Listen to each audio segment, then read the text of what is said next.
सभी साथियों को जय जोहार। मेरे वक्तव्य शुरू होने से पहले मैं ये जो धरती है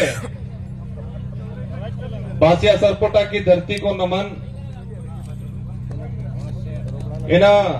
इस मंच पे जो जिनकी प्रतिमाएं लगी हैं, इन सारे महापुरुषों को मेरी ओर से नमन करना चाहूंगा। जिस महान व्यक्ति ने हमारे भारत देश का एक महान संविधान बनाया है, विश्व का सबसे बड़ा जो लिखित संविधान बनाया है, बाबा भीमराव अंबेडकर जी को नमन। उस संविधान में आदिवासी समाज का प्रतिनिधित्व करने वाले जयपाल सिंह मुंडा जी को नमन। और इस आदिवासी इलाके के अंदर जब राजा रजवाड़ा अंग्रेजों का जो शासन चलता था, उस दौरान एक भुखमरी चलती थी। तो रॉबिन हुड पांडे के नाम से जो अमीरों को लूट के गरीबों को, जो भुखमरी से जो मर रहे थे लोग, उनको खिलाने का काम करते थे। उन रॉबिन हुड पांडे टाटिया मामा को नमन करना चाहूंगा। इस पूरे इलाके में अगर भक्ति के क्षेत्र में बात करें और भक्ति के माध्यम से, शांति के माध्यम से आदिवासी समाज के अंदर जन जागृति लाके अंग्रेजों और राजा रजवाड़ों की गुलामी से बाहर लाने का काम किया। गोविंद गुरु महाराज को भी नमन करना चाहूंगा। इन्हीं क्रम में हमारे जितने जो योद्धा हैं, और हम महाबालेश्वर जी को नहीं भूल सकते, जिन्होंने इस बांसवाड़ा पूरे जिले के अंदर आदिवासी समाज हो या अन्य समाज हो, सारे समाजों को एकजुट करके यहाँ के हक अधिकार को लेके इस क्षेत्र में काम किया। उनको भी नमन करना चाहूंगा। और मैं कोशिश करूंगा कि जितने जो महापुरुषों के मैंने जो नाम लिए, और महापुरुषों के जो विचार थे, उन विचारों को जन जन तक पहुंचाने के लिए उन्होंने जो संघर्ष किया, उन्हीं विचारों को आगे बढ़ाने का काम मैं और मेरी भारतीय आदिवासी पार्टी करेगी और आने वाले समय में अनवरत करती रहेगी। इन विचारों को आगे बढ़ाएंगे। साथियों, पूर्व वक्ताओं ने हर प्रकार की बात बताई, हमारे क्षेत्र की बात बताई, आदिवासी समुदाय के हक अधिकार को लेकर बात बताई। और ये हमारा जो देश एक लोकतांत्रिक देश है, और उस लोकतांत्रिक देश में विचारों के आधार पे जनता इन पार्टियों को मत देती है, उन नेताओं को मत देती है और विधानसभा लोकसभा में भेजती है।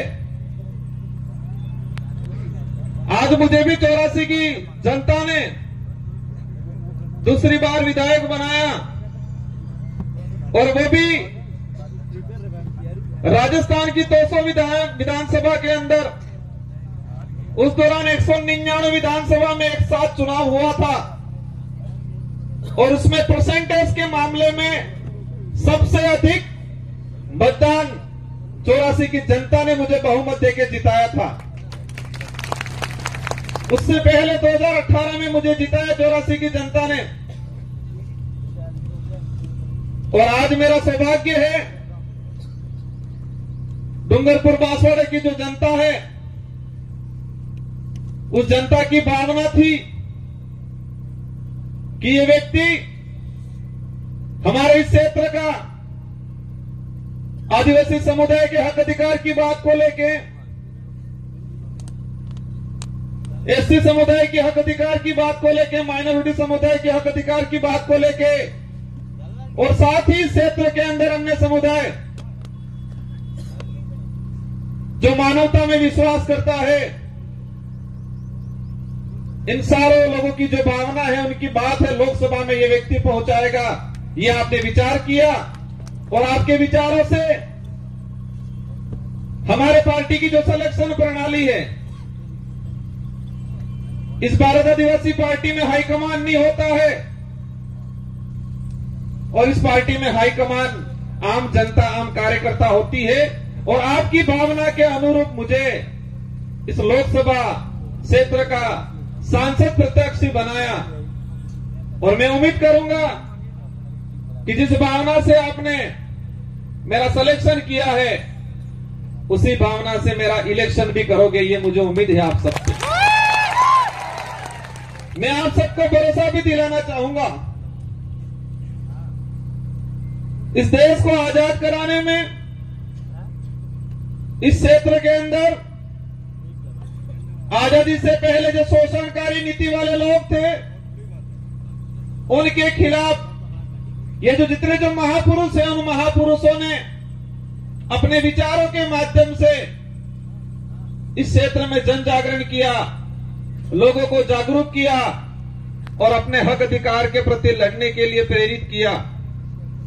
और मैं वही विचार, ये जो महापुरुष हैं, उन महापुरुषों के जो उद्देश्य थे, इन उद्देश्यों को उन्हीं के विचारों के माध्यम से मैं पूरे करने की कोशिश करूंगा। साथ ही आज का जो कार्यक्रम है,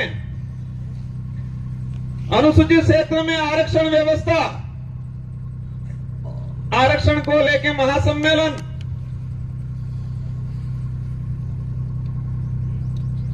ये जो शब्द है, ये शब्द आते ही कई सवाल पैदा करता है अपने दिमाग में कि हमारा देश का संविधान लागू हुआ 1950 को और आज 2024 हो गया और अभी तक उस संविधान के अंदर जो प्रावधान थे, उन प्रावधानों को आज तक धरातल पे लागू नहीं किया।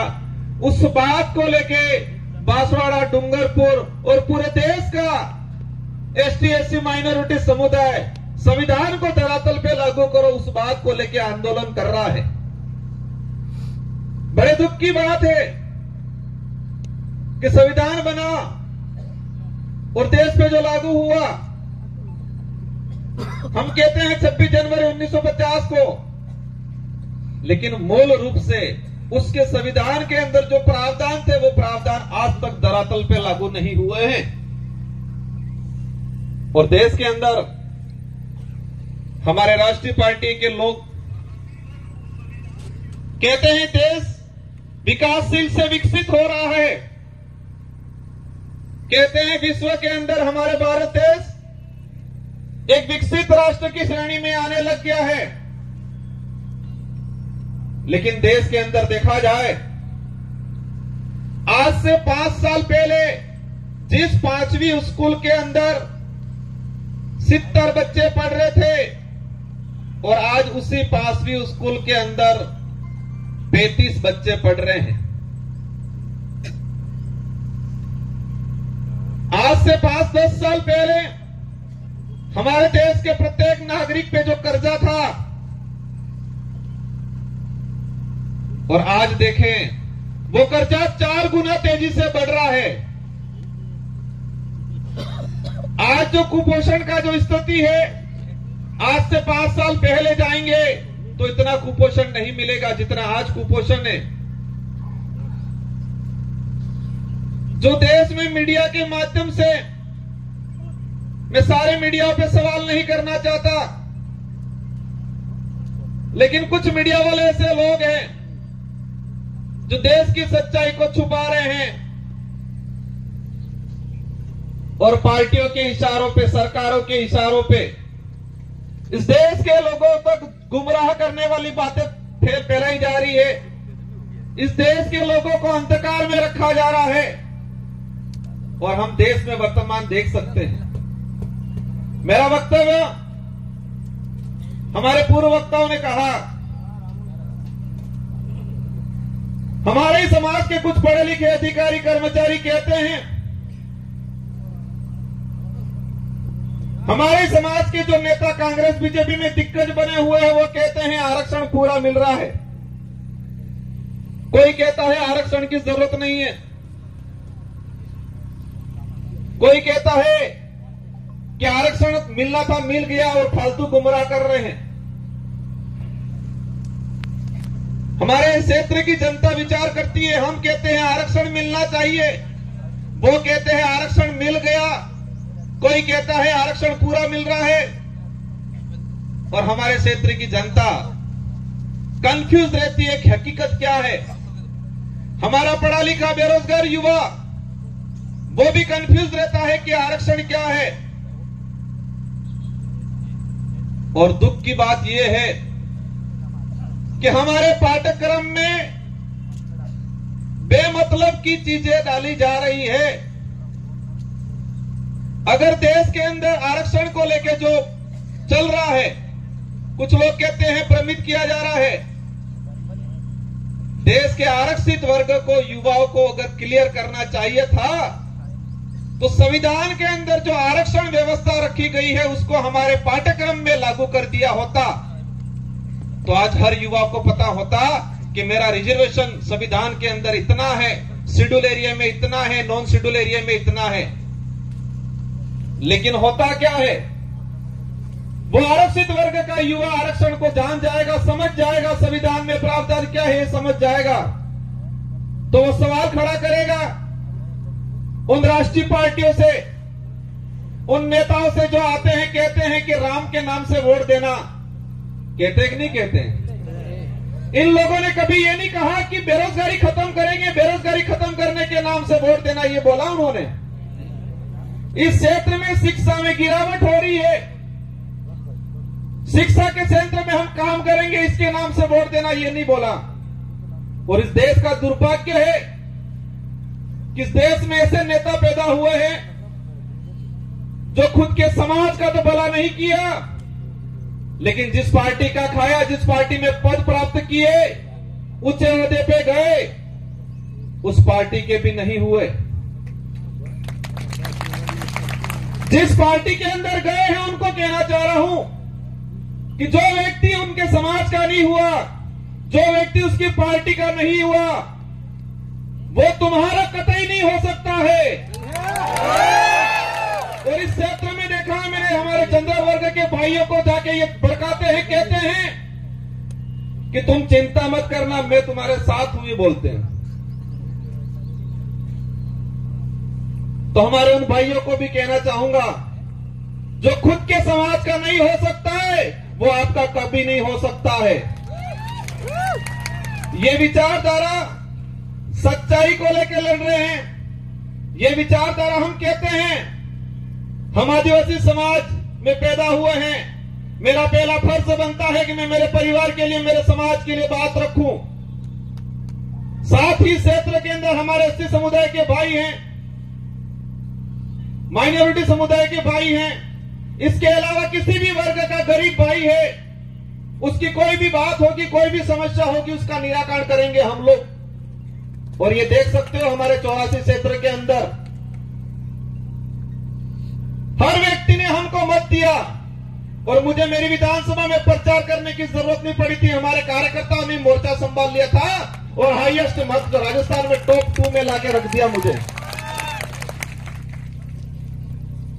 आरक्षण व्यवस्था को लेकर कुछ आंकड़ा मैंने क्लियर किया है, अलग अलग डिपार्टमेंट की भर्तियों का, लेकिन इस मंच के सामने ही हमारे खाकी वर्दी वाले भाई दिख रहे हैं, इसलिए मैं उनके डिपार्टमेंट का कुछ आंकड़ा बता दूंगा।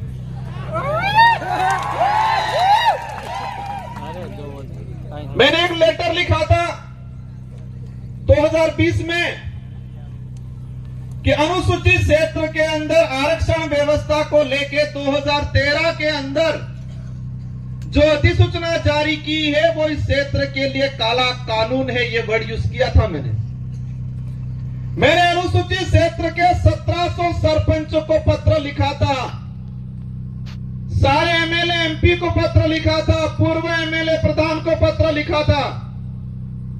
मैंने 2000 के करीब लेटर लिखे थे और उस लेटर में हेडिंग लिखी थी कि 2013 की अधिसूचना आदिवासी समुदाय के लिए काला कानून है, ये वर्ड यूज किया था मैंने। और उसी वर्ड को मैं आज एक्सप्लेन करना चाहूंगा मैंने क्यों बोला था। ये समय का अभाव है, मैं शॉर्टकट निपटूंगा। हमारे साथ जो अन्याय हुआ है, हमारे साथ जो धोखा हुआ है, हमारे युवाओं की भावनाओं के साथ खिलवाड़ हुआ है, वो सभी गांठ बांध के रखना है, वो गुस्सा अंदर समाहित करके रखना है। और जब लोकतंत्र में एक अवसर आता है हर 5 साल में, उस दिन ये बदला एक साथ लेना है और उनका रगड़ा निकालना है। 2013 की अधिसूचना हुई पुलिस डिपार्टमेंट की भर्ती 2013, 2016 और 2018। 3 भर्तियों के अंदर 2312 कुल पद आए। मैं ये आज इसलिए कहना चाह रहा हूं कि इन्हीं कमल कांग्रेस के नेताओं ने, और मुख्य रूप से 2013 में जो मंत्री थे, वर्तमान विधायक थे, जो ईडी के डर से आज भाजपा में चले गए, उनके ही कर कमलों से यह लागू किया गया था।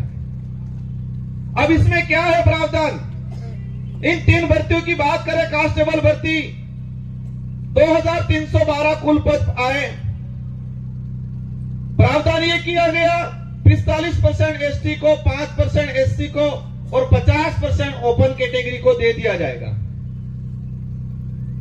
मतलब ओपन कैटेगरी में कोई भी जा सकता है, एससी का व्यक्ति जा सकता है, एसटी का व्यक्ति जा सकता है। ये बात बोली उन लोगों ने, लेकिन आंकड़ा क्या आता है? मैं ऑल ओवर अगर बात करूं, एसटी को मिले 828, 2312 में से एसटी को मिले 828 और वो 35% पद मिले, 45% पूरा नहीं मिला। वही बात करें ओपन कैटेगरी के जो पद आए 1156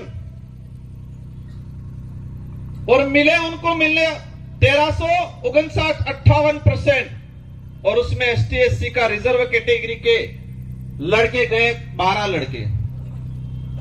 और वही ये सामने खड़े में कहना चाह रहा हूं, उनकी पदोन्नति होती है, उनके पदों की गणना अपने कैटेगरी में लेते हैं।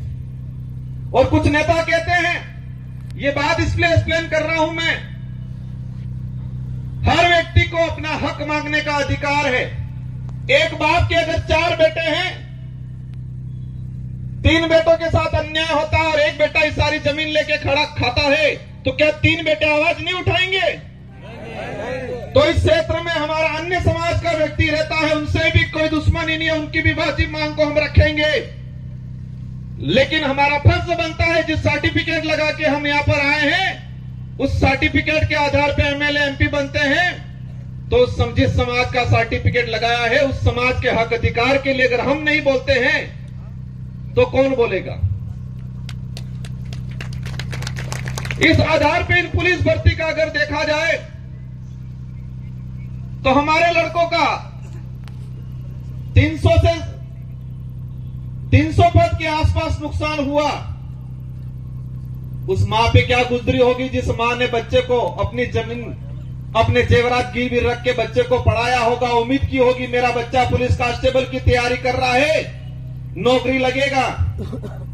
लेकिन इस प्रकार की अधिसूचना के कारण वो बच्चा आज नौकरी नहीं लगा और वो बच्चा आज गुजरात में जाके मजदूरी कर रहा है और उस मां के सपने अधूरे के अधूरे रह गए। ये लड़ाई उनके लिए है, सूद समेल वसूल करेंगे। और ये किसी समाज को हम दोष नहीं देना चाह रहे हैं, हम दोष उस नेताओं को देना चाह रहे हैं जिन्होंने अपनी पेटियां भरने का काम किया, टिकट लेने का काम किया और इतना कमा लिया कि ईडी के डर से भाग गए। गजब सुनता हूं मैं। एक दिन कहते थे हम पे आरोप लगाए और फिर बाद में 2 दिन बाद कहते हैं ये तो जुमला था, कहते हैं कि मोदी ने जुमला दिया था, और आज कहते हैं कि मोदी के विजन से प्रभावित होकर गया हूं। मोदी जी के जुमले के विजन से प्रभावित हो गए हैं। इसका मतलब ये क्लियर है कि वो भी जुमलेबाज से कम नहीं है। हमें उनसे भी पर्सनली कोई लड़ाई नहीं है, उनके कई जमीन का बंटवारा हमारा नहीं है, लेकिन उनको इस क्षेत्र की जनता ने बड़ा लीडर माना था। हमारे बड़े बुजुर्गों ने आशा रखी थी उनसे कि ये नेता है बड़ा, हमारे लिए, हमारे क्षेत्र के लिए कुछ अच्छा करेगा। इन आशाओं पे पानी फेरने का काम किया है। मुझे कई जगह से जानकारी मिली, बुजुर्ग लोग जो रात दिन उस आदमी के लिए, उस पार्टी के लिए घूमते थे, खुद का पैसा खर्चा करके इन लोगों ने कई जनों से दुश्मनी ले ली उस व्यक्ति की वजह से, उस पार्टी की वजह से, और आज बेचारे वो बुजुर्ग लोग रो रहे हैं। आपको चिंता करने की जरूरत नहीं है। पूरे देश के अंदर यही भारत आदिवासी पार्टी है जो सच्चाई को लेकर लड़ने का काम करेगी। और आप देख सकते हो, उदयपुर संभाग की बात करें कि कांग्रेस कभी नहीं बात कर रही है कि शिक्षा अच्छी मिलनी चाहिए, स्कूलों में व्याख्याता लगने चाहिए, बेरोजगारी खत्म होनी चाहिए, हमारा अनाज जो पक रहा है उसको एमएसपी रेट मिलनी चाहिए, बात नहीं करेगी। बीजेपी भी वो बात नहीं कर रही है। बीजेपी कह रहे हैं मैं किसी भगवान या किसी धर्म का विरोधी नहीं हूं, लेकिन जो धर्म के नाम से, भगवान के नाम से वोट लेके राज करने का काम करते हैं, ऐसे लोगों का मैं घोर विरोधी हूं और विरोध करता रहूंगा। यहां पर हुआ था, जिनको आज हम ज्ञापन देने जा रहे हैं, ये माही विस्थापित होके लोग कडेना और ये माही डैम से विस्थापित होके लोग प्रतापगढ़ में रह रहे, आपके आसपास तो रह रहे, लेकिन मध्य प्रदेश के नीमच के अंदर लोग रह रहे हैं। और जो ये डांस ऑफ इंडिया में जो 5 बच्चियां गई थी, जिनका आपने सबने नाम सुना होगा, गली गर्ल्स के नाम से जो लड़कियां हैं, नीमच में रहती है, झोपड़ियों में रहती है, उनके माँ बाप मजदूरी करते हैं, आज तक भी उनको जमीन का पट्टा नहीं मिला है। वो नीमच के नहीं है, ये माही से विस्थापित होके गए हुए लोग हैं। और आज कह रहे हमारे यहां के लोग विस्थापित होके गए, उनको जमीन नहीं मिला आज तक। हमारे इन महापुरुषों ने अपनी जान गंवा दी इस क्षेत्र में सामाजिक जन जागरण के लिए, हक अधिकार के लिए। उनके नाम से नामकरण नहीं करना है, और ऐसे नाम से नामकरण करना चाह रहे हैं। करना है तो इस क्षेत्र में जो लोग थे, किसी भी समाज का व्यक्ति हो, एससी का हो, ओबीसी का हो, किसी भी जिस व्यक्ति ने इस क्षेत्र के लिए काम किया है, मामा बालेश्वर आदिवासी नहीं थे, लेकिन आदिवासी समाज आज उनको भगवान की तरह पूछता है, क्योंकि आदिवासी के लिए काम किया। हम हर उस व्यक्ति का, हर उस समाज का सम्मान करेंगे जो मानवता में विश्वास करता है, और उस हर व्यक्ति और उस हर धर्म का विरोध करेंगे जो छुआछूत, भेदभाव, उच्च नीच करता है, उन सबका हम विरोध करेंगे, क्योंकि ये देश संविधान से चलता है। और आज बात करें, एक नारा लगाया जा रहा है 400 पार। क्या नारा लगा रहे हैं? 400 पार। अंग्रेजों और मुगलों ने इस देश को कम लूटा था, उससे भी खराब स्थिति से ये लोग इस देश को लूट रहे हैं। इसका असर आदिवासी या एससी को ही नहीं है, इसका असर पड़ेगा हर वर्ग के व्यक्ति को, आने वाले समय में भुगतना पड़ेगा। ये लोग बहुत बुरी तरीके से इस देश को लूट रहे हैं। एक वक्त था 2013 के अंदर वो नारा लगाते थे वही वो व्यक्ति कि न खाऊंगा न खाने दूंगा, और आज जितने देश के अंदर खाने वाले लोग थे, उन सबको वो साथ में मिला के कह रहे कितना लाओ लाओ, बंटवारा करते हैं। ये सारी बातें होगी, लेकिन हमको करना क्या है? हमको उनको सबक सिखाना है, उन नेताओं को एहसास कराना है कि ये राजतंत्र नहीं, ये लोकतंत्र है, और इस लोकतंत्र में संविधान ने जनता को ताकत दी है, जिसे हम लोकतंत्र की कुंजी कहते हैं, जो वोट है। और हर 5 साल में उसका अवसर आता है। आज मुझे कहते हैं एमएलए साहब बहुत बड़ा दिग्गज आदमी है, बहुत पैसा है, कहते हैं टक्कर लेनी पड़ेगी, कहते हैं। मैंने कहा मैं नहीं लड़ रहा हूं, डूंगरपुर बांसवाड़ा की जनता चुनाव लड़ रही है और ये जनता पैसों के लिए चुनाव नहीं लड़ रही है। ये जनता सुख सुविधाओं के लिए मेरे साथ नहीं है, ये जनता स्वाभिमान के लिए है। इस जनता के अंदर जो साथ मेरे साथ जुड़ रहा है, संगठन के साथ जुड़ रहा है, उस प्रत्येक व्यक्ति के अंदर स्वाभिमान जगा है, अपने आने वाली पीढ़ी के लिए कुछ कर गुजरने की ताकत जगी है, इसलिए मेरे साथ जुड़े। और देश के इतिहास उठा के देख लो, आजादी से पहले भी जो राजा रजवाड़ा या मुगलों की सेना होती थी, तो सेना में भर्ती होता था सिपाही, तो सैलरी के लिए होता था, तनख्वाह मिलती थी, या किसी राजा से एग्रीमेंट होता था, सहयोग में पूरी सेना भेजता था, तो रियासत क्षेत्र की कुछ जमीन को लेकर सौदा होता था। लेकिन वो सेना युद्ध के मैदान में टिकती नहीं थी। और यही देश के इतिहास उठा के देख लो कि मुगल के अकबर के सामने इस देश के सारे राजाओं ने अधीनता स्वीकार कर ली थी, लेकिन महाराणा प्रताप एक ऐसा था जिसने मुगलों के सामने अधीनता स्वीकार नहीं की थी।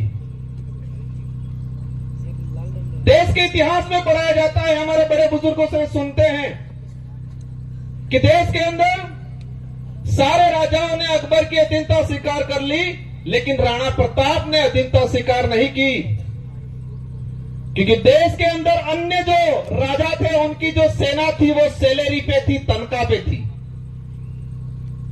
देश के अंदर जो अन्य राजा थे उनके सहयोग में आई हुई सेना कुछ जमीन की लालच में आई थी मदद करने, लेकिन राणा प्रताप के साथ में जो सेना थी वो तनख्वाह वाली सेना नहीं थी, वचन वाली सेना थी, और वो भीलों की सेना थी।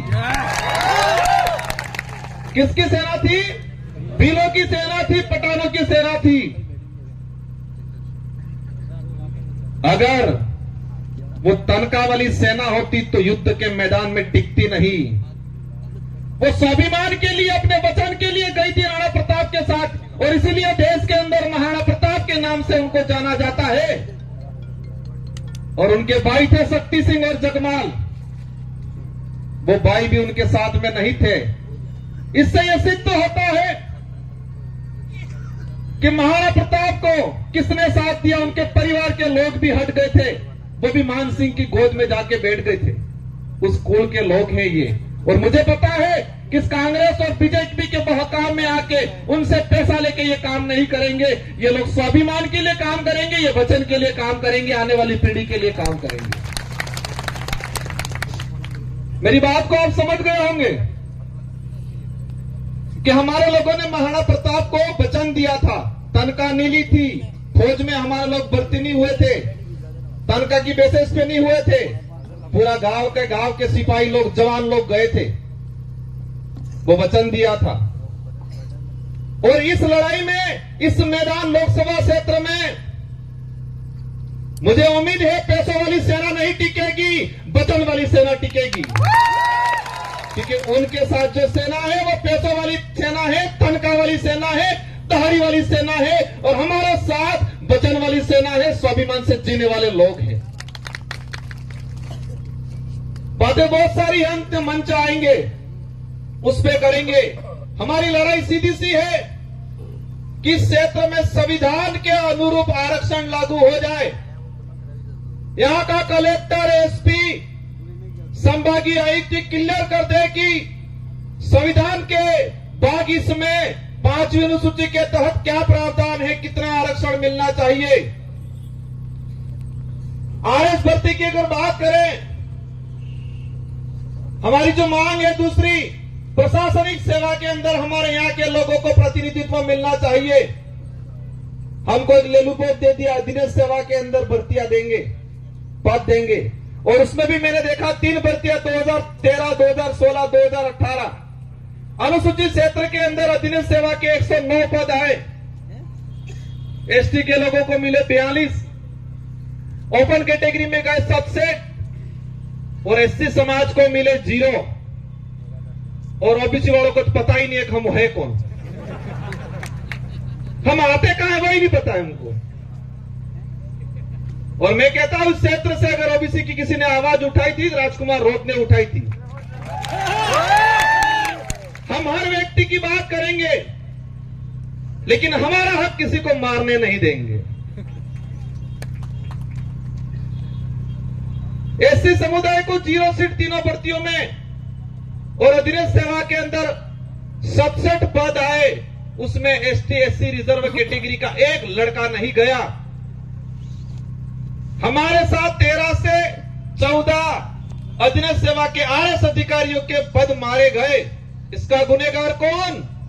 जो ईडी के डर से भाजपा में गए वो है।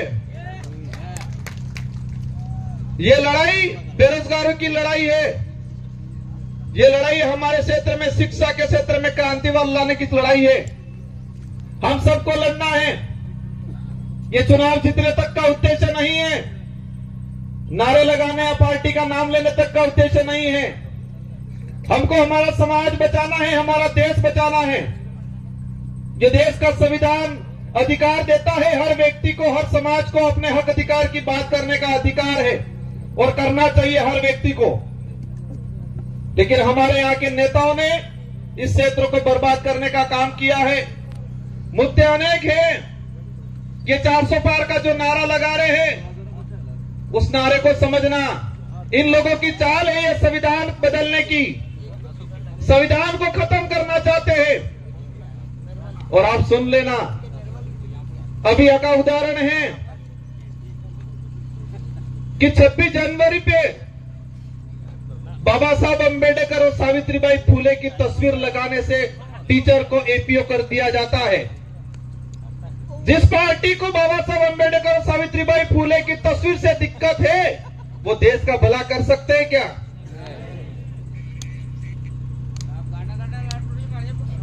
ये अंग्रेजों से भी बदतर स्थिति इस देश की करने वाले हैं। और हम सबको मिलके, और ये पार्टी कोई क्षेत्रीय पार्टी या इस डूंगरपुर, बांसवाड़ा, उदयपुर तक सीमित रहने वाली नहीं है। ये पार्टी अरब सागर से लगा के बंगाल की खाड़ी तक जितने जो स्टेट पड़ रहे हैं, और हमारे साथ हर व्यक्ति, वर्ग का व्यक्ति जुड़ रहा है। हम सच्चाई की लड़ाई लड़ रहे हैं। आने वाले समय में मुझे उम्मीद है, मेरी एक बात पे आप गौर करोगे कि युद्ध के मैदान में सैलरी वाली जो तनख्वाह वाली सेना नहीं टिकती है, युद्ध के मैदान में वचन वाली और स्वाभिमान वाली सेना टिकती है। और वही सेना मेरे साथ है। मुझे पता है हमारे लोग गरीब है, कमजोर है हमारा कार्यकर्ता, लेकिन मुझे यह भी पता है कि उस व्यक्ति के अंदर जमीर जिंदा है, उसका स्वाभिमान नहीं मरा है। वो व्यक्ति डट के मुकाबला करेगा और पूरे भारत की रोमांचक सीट ये होगी। और मुझे दुख भी है, मेरे 84 के कार्यकर्ताओं का दुख है, मेरा भी दुख है कि 84 की जनता ने एक शानदार बैंडेड दिया था मुझे। मेरी भी इच्छा थी मैं 84 के अंदर ही रहूं, मेरे कार्यकर्ताओं की भी इच्छा थी 84 के अंदर रहूं, लेकिन बांसवाड़ा वाले ही नहीं माने। और आपको ये तेरवाने का काम करना है और ये बेड़ा पार करना है। इन्हीं शब्दों के साथ आप सबको धन्यवाद। एक बात और बोलना चाहूंगा, देश के अंदर भाजपा के नेता बहुत प्रताड़ित थे, और विशेषकर बांसवाड़ा में जो भाजपा के नेता बेचारे बहुत प्रताड़ित थे, हमसे भी ज्यादा प्रताड़ित थे। बचपन में बच्चा रोता था, मां कहती थी भूत आ जाएगा सो जाए। और यहां भाजपा के नेता इतने प्रताड़ित है, हल्का सा बेचारा कुछ करता है, कहते हैं ईडी आ जाएगी चुप हो जाए, मोदी जी की ईडी आ जाएगी चुप हो जाएगा। वो चाहता बहुत कुछ है बेचारा, पर अंदर से डर हुआ है। उनको भी कहना चाहूंगा, आप चिंता मत करो, आपके विचारों को यहां रखने का अवसर मिलेगा। इस संगठन के साथ जुड़ो और इस क्षेत्र की जनता के लिए, युवाओं के लिए, हक अधिकार के लिए आगे बढ़ो। हम आपको साथ में लेकर चलने का काम करेंगे। इन्हीं शब्दों के साथ आप सबको धन्यवाद, आभार। जय जवाहर, जय भारत, जय संविधान।